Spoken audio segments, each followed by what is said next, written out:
In this review, I will be taking a look at the Small Soldiers battle-changing Kip action figure.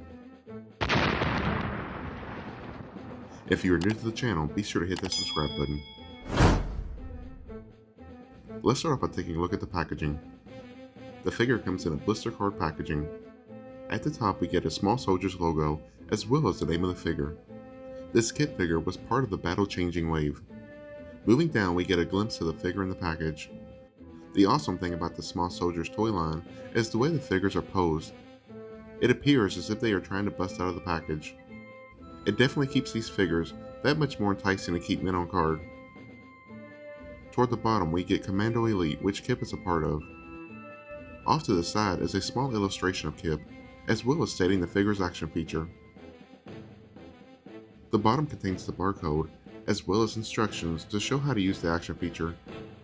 Turning around to the back, we get pictures of more figures in the line, as well as a few vehicles.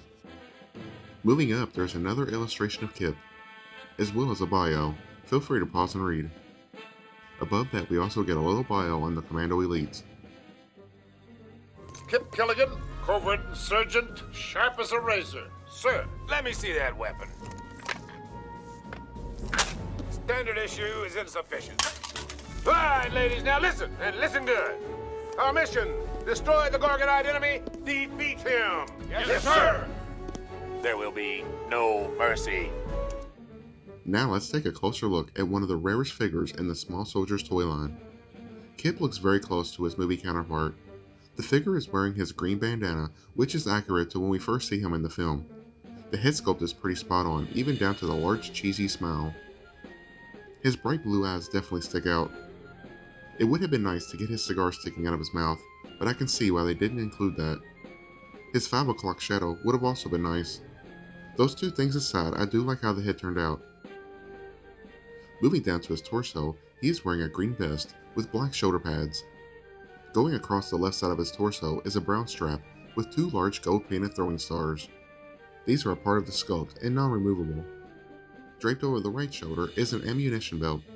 In the film it is worn over his whole torso, but on the figure it just stops. Worn around the waist is a brown belt. The front has the on switch for the figures in the film. In the film they actually light up. It would have been kind of nice if there had been extra paint to kind of showcase that. The hands have black painted gloves. Attached to the arms are large blades. You can display them folded up, or for when Kip goes into battle they can be pulled out. They are molded in a silver plastic. While they do give the figure added display options, I personally am not the biggest fan of them. Located on the upper left arm is his tattoo. While it's pretty awesome they sculpted this, unfortunately it was left unpainted. Looking at his lower half, he has yellow pants with brown camouflage. Like the gloves, he has solid black boots on. The left side of his boot has a sculpted knife sticking in it. It was left unpainted. The right boot also has an unpainted sculpted knife. The bottoms of the feet have peg holes, as well as added sculpted detail. Now let's look at the back side of the figure, and in my opinion, the disappointing side. Looking at the back of the pants, you will notice the added brown camouflage is not present like on the front. The silver dial is for the action feature, which I will look at in a bit. Just as with the legs, the back is also lacking paint. The strap and ammunition are both sculpted, but were left unpainted. You can see where the paint just stops. It was common for toys in the 90s to lack paint on the backside, but it is still very disappointing to see. Now let's go over the articulation. The head is able to look left and right. The torso can rotate. The arms can go forwards as well as backwards.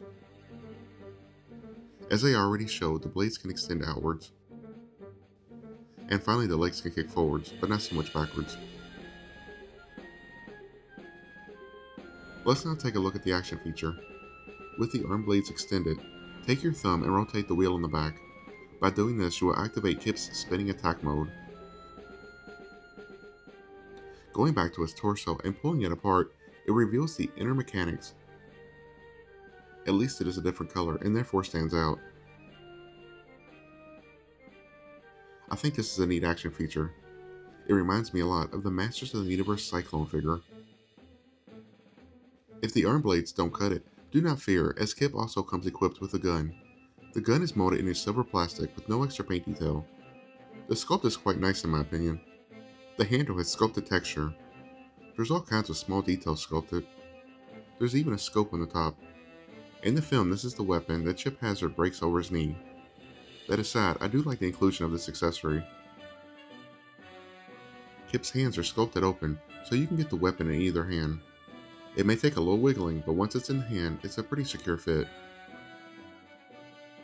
And here's Kip equipped with a gun. In my opinion, I really like the look of him holding it. This is how I like displaying my Kip figure. I just prefer him holding the gun, more than the arm blades extended outwards. Now let's compare Kip to some other small soldiers figures. First up is Major Chip Hazard, leader of the Commando Elite. Next up is Brick Bazooka. Here we have Archer, leader of the Gorgonites. And finally, alongside my favorite character from Small Soldiers, Punch It. So that is my review of the Small Soldiers Battle Changing Kip figure. Kip is a very nice looking figure and closely resembles his look from the film. Equipped with an awesome looking gun, as well as having a neat action feature, Kip is a great figure. The main downside of the figure comes in the lack of paint, mainly on the backside. Paint aside, I have to say I recommend the figure, especially for fans of Small Soldiers. He is getting more and more rare, so getting hold of one may be difficult, but if you are able to do so, I highly suggest that you do. Once again, if you're new to the channel, be sure to hit that subscribe button, as well as click on the notification bell, so you don't miss out on any future videos. Hit that like button if you did enjoy this video, and follow me on social media, links are in the description below. Thanks for watching.